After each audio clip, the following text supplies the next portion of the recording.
into the final day of competition here at the 2024 CrossFit Games. I would be remiss not to acknowledge that all these athletes, staff, our broadcast team, and the entire CrossFit community are still trying to navigate the tragedy that occurred Thursday morning with the devastating loss of Lazar Dukic. If you're like us and feeling helpless or lost on what you can or cannot do in this situation, just know we're right here alongside with you as we see the outpouring of love and support for Lazar. We know there's nothing that can replace the life of Lazar Dukic. But personally, I just want to thank the CrossFit community for showing up and showing their support to the Dukic family in this difficult time.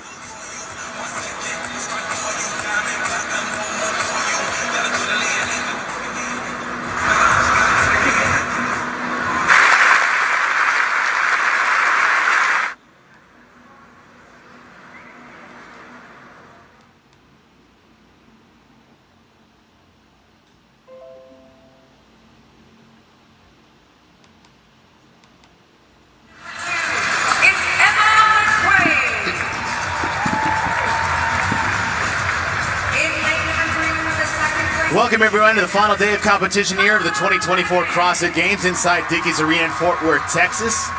I'm Chase Ingram. Alongside of me is Adrian Conway and Mike Arsenault as we are in our final day of competition here to crown two CrossFit Games champions for the men and the women. As we'll start with heat number 1, Dukic triplet. It's 5 rounds for time, 175 meters on the run, 12 toes to bar, and 8 alternating dumbbell snatches. These women will be taking 70 pounds for a ride from the ground overhead. What are your go-ruck steps to success? We've seen this something similar as opposed to last year in Helena. That's right, it does mimic Helena in many ways. It's no limiters in sight, you gotta fight. And the reason here is that any one of these 3 modalities, these women are not gonna have a specific problem with any that stand out. They're gonna be fighting for the pace to sustain the whole way. And too fast won't last, Chase. So they've got to be able to ride their own threshold. These 175 meters will accumulate quite fast, and if they don't make quick, smart choices early, they're going to blow up. Well, another thing we have here is we have a run inside Dukic Arena, and more on that. Let's go down to Mike Arsenault. Well, Chase, the entirety of this 175-meter run will be taking place indoors. The athletes will begin by running around the pylons on the competition floor, following the yellow arrows. They'll have a long straightaway passing me on my left, and then a hairpin turn around the 3 tackle dummies behind me. It's so tight that the athletes might have to decelerate to almost a stop before they'll have one final straightaway back into the competition floor to complete the finale of the rest of the rounds of this event number 8. 30 athletes here for the women. We'll start with heat number 1 of 3. As your bottom 10 after 3 days of competition coming into this. Over in lane number 2, Emma McQuaid, who had a medically withdrawal last year, is back out here on the competition floor. That's right, you'd love to see her back on the competition floor. She's a 6-time CrossFit Games athlete. Chase, she's got a history of training with Sam Briggs, the 2013 champ on the female side. That could bode really well for an event like this where you're just doing CrossFit, but there's a little bit of running mixed in. High power output. And Lexi Neely, let's give her flowers. The rookie this year won the event last night in our push-pull 2.0. 10 seconds.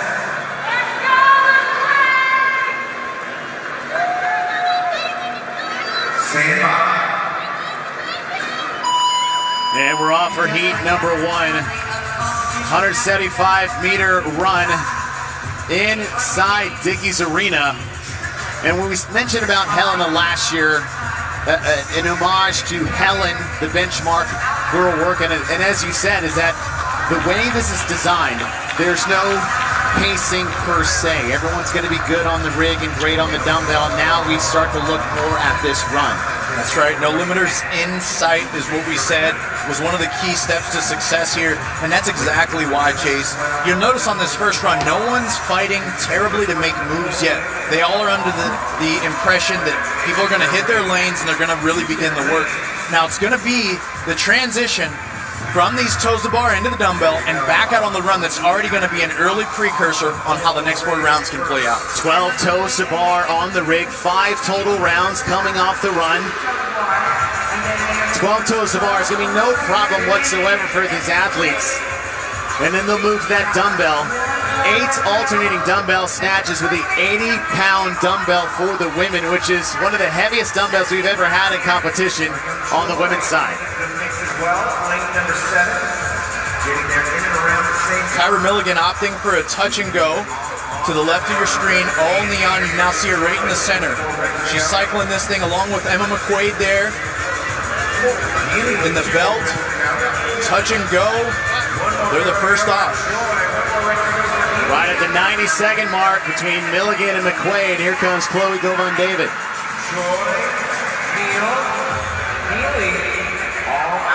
All athletes out on the course for their second round of 5 in Dickey's triplet. Chase, you've experienced this as a CrossFit athlete at a high level, at the affiliate level. Some of our audience listening knows exactly what I'm talking about when I say you get through that first round and sometimes you're in the worst pain that you'll see through the rest of the workout, meaning that you almost have to break the seal, get that first discomfort out of the way, and then you can settle into a more sustainable pace. And that's one thing if you're not expecting that. The pain gets there fast, but it never gets worse. You just know you're going to have to sit in it for the next 5 to 6 minutes. That's right, and this is where it can scare a lot of competitors that don't have a ton of experience. They feel that sensation, they get uncomfortable, and they back off. Whereas a lot of the veterans, what we're going to see, their heart rate spikes, they deal with that discomfort or the lactate pooling in specific muscle groups, and then they just continue on, and it allows them to start to create separation through the middle rounds. Round 2, round 3 are going to be really important here in this event. Second round of 5 here in Dickey's triplet, 12 toes to bar. And Adrian, you look at the movements we have here, it's like, hey, we're at the CrossFit Games. Why are we doing a run and toes bar? Isn't it supposed to be, quote, difficult here? What's the trap? I mean, the trap is the most elegant and most simple workouts that you see when you walk into your affiliate every day or go on CrossFit.com as the main site. The simple ones are the ones you should be most afraid of. And with athletes competing at this high level, the workouts don't have to be complex, they don't have to be fancy, because they're already going to be racing one another no matter what. Just like we saw after the first round, we see the same order in the second. McQuaid, Milligan, and Govan-David. And this is what we're talking about.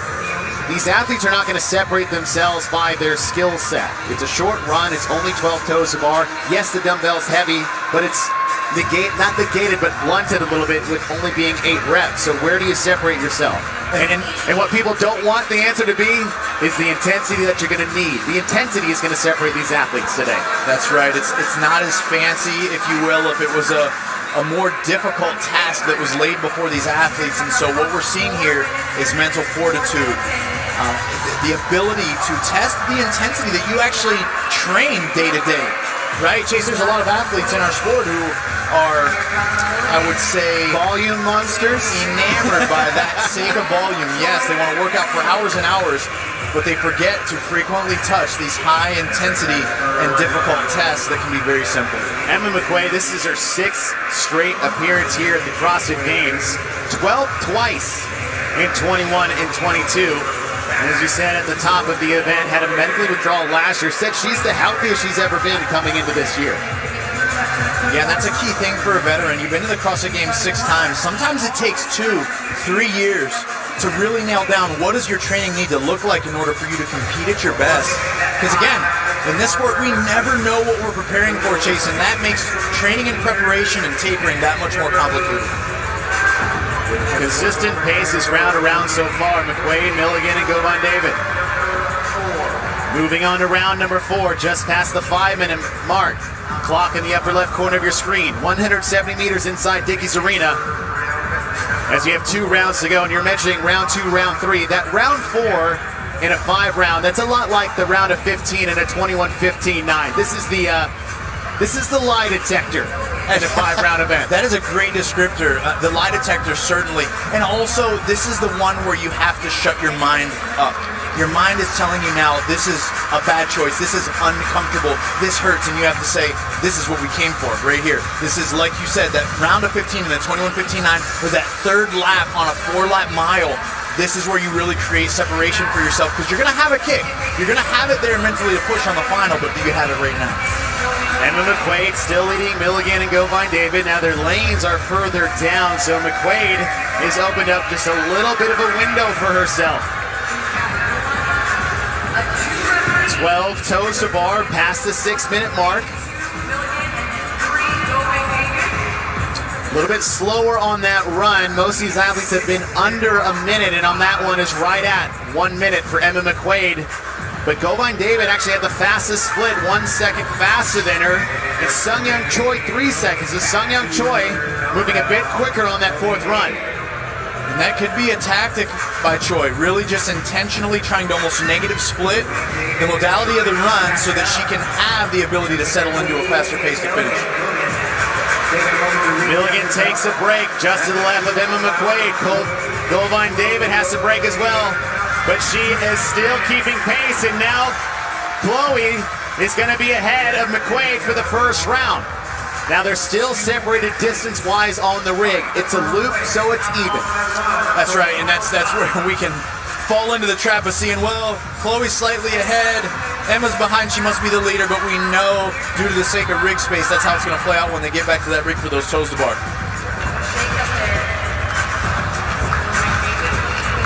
Govine David had a faster split by about a second on McQuaid. McQuaid has closed the gap off the rig, and Shelby Neal is moving up ahead to challenge Kyra Milligan.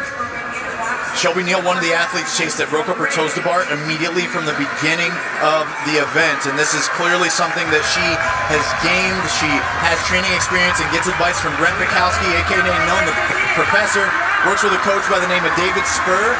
I'm sure they all came together to make a plan for this one. McQuaid on the rig, just a half a second on Chloe Govine David. Chloe Govine David in the black top, green pants just to your right. Shelby Neal just above her. As you said, Adrian, Neal was breaking up the toes to bar early, but hanging on late. That's right. Well, that move is Neal's in her second year. McQuaid, David, Neal, Milligan, all to the dumbbell at the same time. 70 pounds on that dumbbell. 8 reps to see who can get the time to beat in heat number 1. Neal takes a little break on the right. Govine David's hanging on. So is Emma McQuaid on the left. And it'll be Govine David who steps just ahead of Emma McQuaid, followed by Kyra Milligan and Shelby Neal.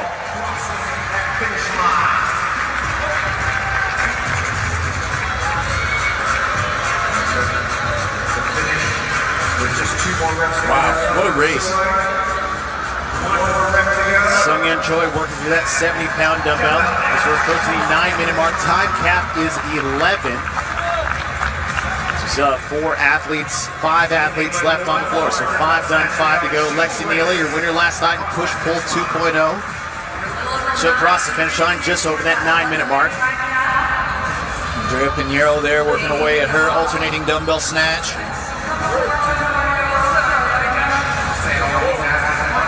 The thing that can clearly go overlooked here, Chase, is that is a 70-pound dumbbell. This kind of loading had been exposed to our community 12 years ago at the regional level, and absolutely, we were not prepared for that yet. No. I mean, we were barely touching 70 as dudes. And then we come out with that 107 with shuttle sprints. That was a rude awakening to the CrossFit athlete, CrossFit Games community. That was amazing. So to see these women out there cycling a weight like that with toes to bar, with the 170-meter run. Cato and McDonald crossed nearly at the same time. And that'll do it for heat number 1. And Chloe Govine David takes the heat with a time of 8:27.21. All right, Chase, we already get a taste of what this Dickies triplet's going to be like. That first 175-meter run really didn't have any large implications, but it was McQuaid early, got back to the rig, got herself settled into a good pace.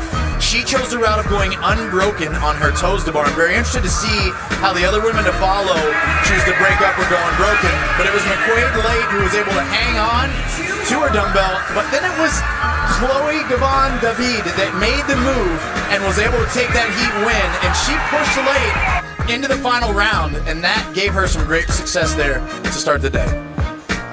8:27.20.